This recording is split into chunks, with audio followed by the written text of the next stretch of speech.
రెండవ రాకడ జరిగింది. మనకు కూడా ఒక నక్షత్రం వచ్చిందా?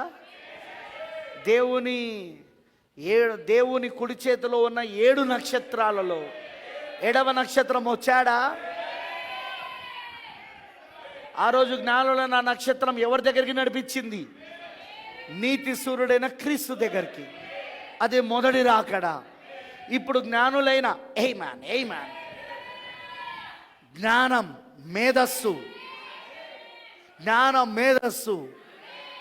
మేధస్సు నక్షత్రము ఎక్కడికి నడిపిస్తా ఉన్నది ఇప్పుడు మనల్ని?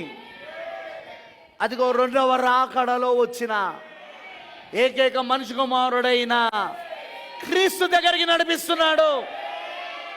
రెండవ రాకడలో వచ్చిన ఏకైక మనిషి కుమారుడైన క్రీస్తు దగ్గరికి నడిపిస్తున్నాడా ఈ నక్షత్రం?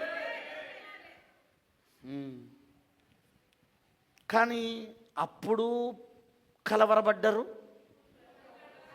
అప్పుడు యూదులు, ఇజ్రాయేలు కలవరపడ్డారు.